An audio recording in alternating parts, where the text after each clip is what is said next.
So as we speak now, ഇന്നലെ വരെ നമ്മുടെ ആകാശം എന്ന് വെച്ചാൽ തെളിമാനം മഴവില്ലിൻ നിറമണിയും നേരം നിറവാർന്നൊരു കനവെന്നിൽ തെളിയുന്ന പോലെ അങ്ങനെ തെളിഞ്ഞിടുന്ന വാനമാണ്. ഇന്ന് കറുകറുകറുത്തൊരു പെണ്ണാണ്, കണ്ണാണ്, കരളാണ്, കാട്ടുപൂവിൻ കണ്ണീർ തേനാണ് എന്ന് പറഞ്ഞിങ്ങനെ മഴ പെയ്ത് കിടക്കുന്നത്. അപ്പോൾ ഇതെന്താണെന്ന് വെച്ചാൽ ഇത്ര നേരം നമ്മൾ നല്ല മഴയായിരുന്നു. കാരണം ഇതേ കോട്ടയൊക്കെ ആയിട്ടാണ് ഞാൻ നടക്കുന്നത്.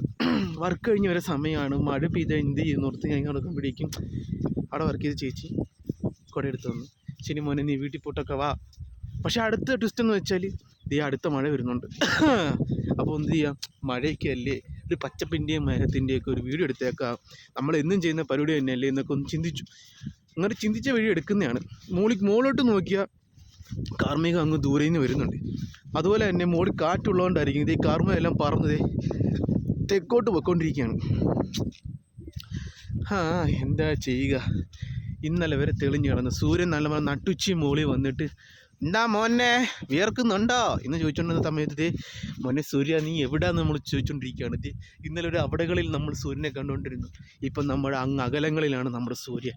ഈ കാർമേഘം ഒന്ന് ഒഴിഞ്ഞിരുന്നുവെങ്കിൽ നമുക്ക് നമ്മുടെ സൂര്യനെ കാണാൻ വരുന്നു. ഇന്നലെ വരെ നിന്നെ ഞാൻ കുറ്റം പറഞ്ഞു സൂര്യ, എന്നോട് മാപ്പാക്ക് സൂര്യ, തെറ്റെൻ്റെ ഭാഗത്താ സൂര്യ.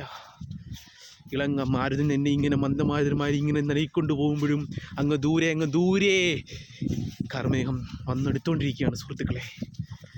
മന്ദമാരുതനല്ലിത്, പറന്നു പോകുന്ന പകലുണ്ണാൻ വരെ എവിടെയെങ്കിലും പോയി ചേക്കാറാൻ വേണ്ടി പോവുകയാണ് സുഹൃത്തുക്കളെ.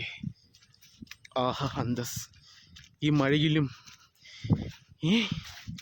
മഴയിലും നാം നനയുമ്പോൾ നമ്മുടെ ഉള്ളിലെ സങ്കടങ്ങൾ കണ്ണീർ തുള്ളികളായാലും മഴയോടൊപ്പം അലിഞ്ഞു ചേരട്ടെ എന്ന് ഞാൻ പറയുന്നു. ഒരിക്കലും ഒന്നിക്കപ്പെടാൻ പറ്റാത്ത ചില ആത്മാക്കളെ, ചില സോൾസിനെ ഈ മഴകൾ ഒന്നിക്കുന്നു. ചില ചില നിമിഷങ്ങളെ നമ്മൾ ഈ മഴയിലൂടെ ഓർക്കുന്നു. അതാണ് ഈ മഴ. പക്ഷേ നമ്മൾക്കിപ്പോൾ മഴയെന്ന് കേൾക്കുമ്പോൾ കേരളം നെഞ്ചിടിപ്പോടാണ് നമ്മൾ കേരളുന്നത്. ഇപ്പോൾ നമ്മൾ ഇടുക്കിയിലൊക്കെ മഴ പെയ്യുമ്പോൾ ദൈവമേ ഈശ്വര പണി പാളുമോ, മുല്ല പൊട്ടുമോ, വെള്ളം ഇവിടെ വരുമോ എന്നൊരു ചിന്തയിലാണ്. പിന്നെ ആലപ്പുഴക്കാരനായതുകൊണ്ടും കുട്ടനാട്ടുകാരനായതുകൊണ്ടും ഞാൻ പറയുകയല്ല, ഇവിടെ മാക്രി മുല്ലപ്പൂരും വെള്ളം കയറുന്ന സ്ഥലങ്ങളിൽ ഇത്രയും ഇടതൂർന്ന് പെയ്യണ മഴയിൽ മുങ്ങുമെന്ന് 100% ഉറപ്പുള്ളത് കൊണ്ടും ഞാൻ പറയുന്നു, മഴ ഒരു ഭയാനകം തന്നെയാണ്. സോ ഈ 14 ജില്ലകളിൽ അവിടിവിടങ്ങളായിരിക്കുന്ന സുഹൃത്തുക്കളും എൻ്റെ ഉറ്റവരും എല്ലാവരും ജാഗ്രതയോടെ ഇരിക്കുക. മഴ കൊച്ചുകളിയല്ല. പണ്ട് മഴയെപ്പറ്റി 1ാം ക്ലാസ്സിൽ പാട്ട് പാടുമ്പോൾ മഴ മഴ മഴ പുതുമഴ എന്ന് പാടുമ്പോൾ നമ്മൾ ഓർക്കും മഴ ഭയങ്കരമായിട്ട് ആസ്വദിക്കേണ്ടതാണെന്ന്. പണ്ട് ക്ലാസ്സുകളിൽ ഇരിക്കുമ്പോൾ ഉച്ച കഴിഞ്ഞൊരു മഴ പെയ്യും, ഓടിൻ്റെ മേലെ തട്ടിത്തടഞ്ഞിങ്ങനെ പോകുമ്പോഴേക്കും ക്ലാസ്സിൻ്റെ കുഞ്ഞു ജനാലിൽ കൂടെ പുറത്തേക്ക് നോക്കുമ്പോൾ എന്താണ് നമുക്ക് അനുഭവപ്പെടുന്നത്? നമ്മുടെ ബാല്യം ആ മഴയിൽ തട്ടിത്തുളുമ്പി ഒഴുകിപ്പോകുന്നു. നമുക്ക് പഠിപ്പിക്കാൻ തന്നിരുന്ന പുസ്തകത്താളുകൾ കീറിയെടുത്ത് കപ്പലുണ്ടാക്കി ഒഴുക്കി വിടുമ്പോൾ നമുക്ക് എന്താണ് തോന്നുന്നത്? ആ കപ്പലിൽ നമ്മളാണ് കപ്പിത്താൻ എന്നാണ് തോന്നുന്നത് സുഹൃത്തുക്കളെ. ഞാൻ എന്തിനാണ് ഇങ്ങനെ പ്രസംഗം പറയുന്ന പോലെ പറയുന്നത് എനിക്കറിയത്തില്ല. എവിടെയോ എന്തൊക്കെയോ ഒളിഞ്ഞ് കിടപ്പുണ്ടെന്ന് എനിക്കറിയാം. എൻ്റെ അമ്മേ. അപ്പോൾ ഇത്ര നേരം നമ്മുടെ ഒരുമാതിരി പാർട്ടി പ്രവർത്തകനെ പോലെ ഞാനിങ്ങനെ വാദോരാതെ സംസാരിച്ച് നിങ്ങളിത് കേട്ടുകൊണ്ടിരുന്നതും എന്തുകൊണ്ടാണെന്ന് എനിക്കറിയത്തില്ല. പക്ഷേ സംഭവം കൊള്ളാം. അവിടെ ഇവിടെ ആയിട്ടൊക്കെ കാർമേഘവും പച്ചപ്പും ഇരണ്ടയൊക്കെ പറന്നു പോണ്. സംഭവം വൈബായിട്ടുണ്ട്, കളറായിട്ടുണ്ട്. അടുത്ത മഴ വരുന്നുണ്ട്. കുട ഉള്ളതിനാലും ഞാൻ വള്ളിച്ചേരിപ്പിട്ടിട്ട് ഇങ്ങനെ നടക്കുന്നതിനാലും നല്ല രസമുണ്ട്. നിങ്ങൾക്ക് എന്നെ ഇപ്പോൾ ഞാൻ പിന്നെ കാണിക്കത്തില്ല, എൻ്റെ വോയിസ് മാത്രം കേട്ടാൽ മതി. എനിക്ക് ടങ് എവിടെ സ്ലിപ്പാകുന്നുണ്ട് നല്ലപോലെ. സോ മഴയായതുകൊണ്ട് പനിയുണ്ട് കേട്ടോ.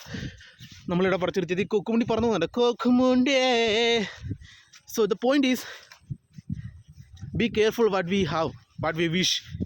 ഞാനൊരു ഇക്വലൈസർ 2-ലാണോ 1-ലാണോ നിർത്തില്ല. ഡെൻസിൽ വാഷിങ്ടൺ ഒരു ഇത് പറയുന്നുണ്ട്, if you pray for rain you have to deal with mud too. എന്ന് വെച്ചാൽ നിങ്ങളിപ്പോൾ മഴയ്ക്ക് വേണ്ടി പ്രാർത്ഥിക്കുവാണെങ്കിൽ മണ്ണിനെ തടയാനുള്ള ശക്തി കൊണ്ട് നിങ്ങൾ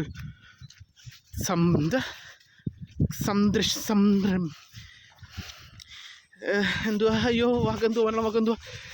മണ്ണിനെ തടയാനുള്ള കഴിവ് കൂടി നമ്മൾ നേടിയെടുക്കണം. കാരണം ഇത്രയും നാൾ മഴ പെയ്തായിരുന്ന സ്ഥലത്തോട്ട് പെട്ടെന്ന് മഴ പെയ്യുമ്പോൾ അത്രയും നേരം മുറച്ച് കിടന്ന നമ്മുടെ മണ്ണ് കുത്തി ഒലിച്ച് ഇളക്കി മഴയോടൊപ്പം വരും, വെള്ളത്തോടൊപ്പം വരും, നമുക്ക് ഒരിക്കലും തടയാൻ കഴിയത്തില്ല. സോ അതാണ് പറയുന്നത്. അതാണ് നമ്മളുടെ ഇപ്പോഴത്തെ മഴ. പ്രെഡിക്റ്റബിളാണ്. ഇത്രയും നാൾ ഈ 2-3 ആഴ്ചയിലേക്ക് അടുപ്പിച്ച് കുത്തി വെയിൽ തന്നിട്ട് ഇത് ഇപ്പോൾ 2-3 ദിവസത്തേക്ക് മഴയായിരിക്കും എന്നാണ് കാലാവസ്ഥ നിരീക്ഷകർ പറയുന്നതും എൻ്റെ ഈ ബുദ്ധിയിൽ തെളിഞ്ഞു വരുന്നതും. സോ വിശക്കുന്നേ, ശ്വാസം മുട്ടുന്നത്, ഇതാണ് വണ്ണം വെച്ചാലുള്ള കുഴപ്പം. ഇതാ നിങ്ങൾ എന്ത് ചെയ്യുന്ന വെച്ചാൽ ഇങ്ങനൊന്നും വണ്ണം വെക്കാൻ പാടില്ല, നടക്കണം. അത് നോക്കി കാർമേഘം പറന്നൊക്കെ പോകും. നിൻ്റെ മോനെ സീൻ. നിങ്ങൾക്കിതൊക്കെ കാണാം. എൻ്റെ കണ്ണുകൊണ്ട് നമ്മൾ ഈ കണ്ണുകളിൽ കാണുന്നതിനും ക്യാമറയിൽ പകർത്തുന്നതും രണ്ടായിട്ടാണ് തോന്നുന്നത്. അതെന്താണെന്ന് എനിക്കറിയത്തില്ല. ഇത് കാർമേഘം അങ്ങേ ഇല്ലുന്നുണ്ടാ. Wow, what a beauty man. So Siya, അതിപ്പോൾ 6 മിനിറ്റ് വീഡിയോ ആയിട്ടുണ്ട്. ഞാൻ പോകുന്നു. ഞാൻ എന്തൊക്കെയോ വാദരാതെ വിളിച്ചു പറഞ്ഞിട്ടുണ്ട്. അത് നിങ്ങളൊന്നും കാര്യം വെക്കണ്ട. Love you, bye bye, see you. This is me, എഗി, സൈനിങ് ഓഫ്.